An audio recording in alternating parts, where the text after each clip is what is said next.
passer au bloc de vérité, foi et raison. Donc la première question, c'est pourquoi l'idée de vérité dérange-t-elle autant aujourd'hui?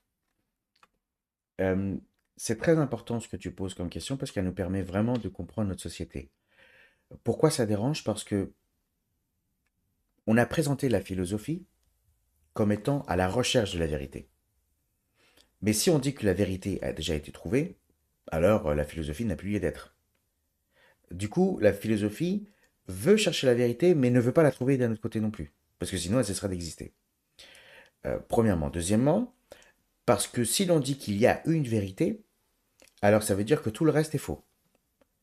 Et donc, on aurait peur que on devienne intolérant vis-à-vis de ceux qui ne partagent pas la vérité. Donc, on a préféré la paix à la vérité. On a préféré le vivre ensemble à la vérité, de sorte que, un auteur disait très clairement, on a sacrifié la vérité sur l'autel de la paix. Donc, pourquoi est-ce qu'on ne veut pas parler de notions telles que vérité objective, vérité absolue? Parce que ça voudrait dire que tout le reste est faux et que ça pourrait mener à une société euh, intolérante, décadente, violente, etc. Alors, je ne partage pas cet avis, hein, parce que vu la société dans laquelle on est, j'ai pas l'impression que ce soit à cause du fait que on a prétendu qu'il y ait une vérité absolue. Je pense que la mort de la vérité, c'est la mort du vrai, du coup, c'est la mort du beau et c'est la mort du bien.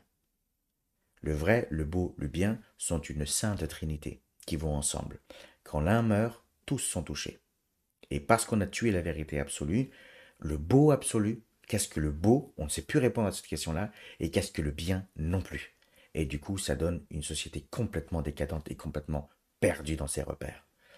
Euh, mais si on dit, bah alors, recherchons la vérité absolue, on va dire non, non, parce qu'on a peur que. Est-ce que peut-on la trouver, peut-on la connaître, etc., etc.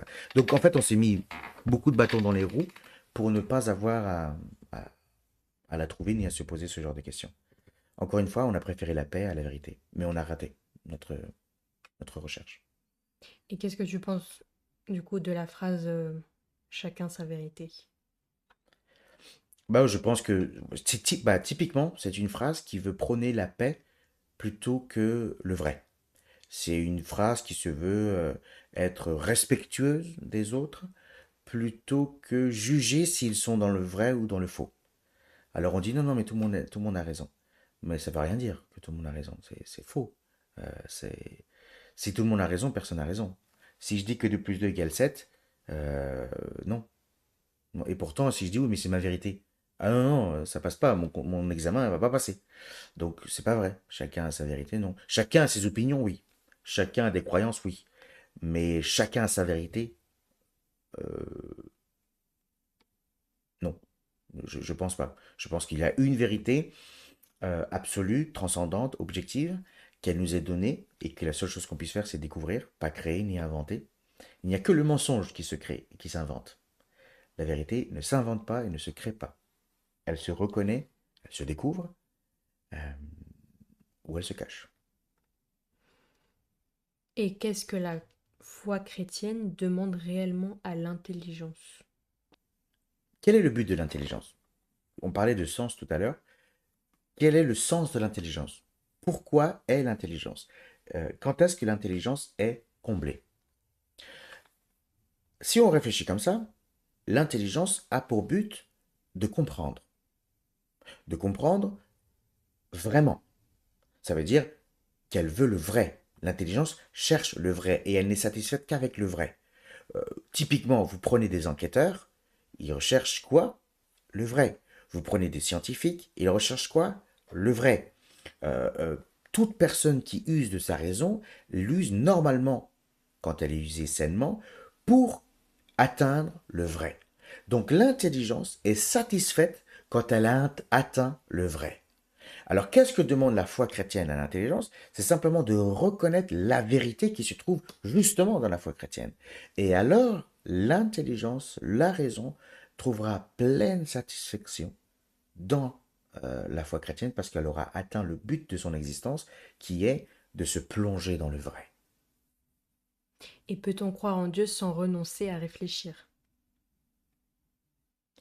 Bon, je pense que la foi chrétienne est une foi qui pousse à la réflexion. Euh, euh, on doit faire la différence entre la foi en la pensée et le fait de penser sa foi. La foi en la pensée, c'est le rationalisme, croire que la raison est capable de tout. Ben, c'est pas ce que l'on dit. En revanche, l'on dit que après avoir reçu la foi, on réfléchit avec notre raison sur la foi que nous avons reçue. Étienne Gilson, par exemple, va dire que la raison peut atteindre certaines vérités, mais il y a des vérités qui lui sont totalement inaccessibles. Alors la foi vient et dit à la raison, tiens, je te donne de quoi réfléchir, je te donne de quoi travailler, et je te donne accès à des choses que par toi-même tu n'aurais pas. Alors la raison commence à réfléchir sur des choses dont elle n'avait pas accès. Par exemple, la Trinité.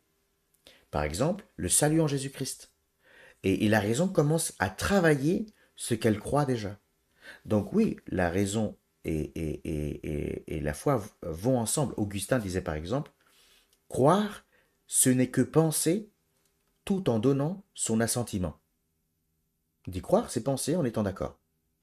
Euh, donc, euh, je crois que c'était Lewis qui disait je crois pour de bonnes raisons.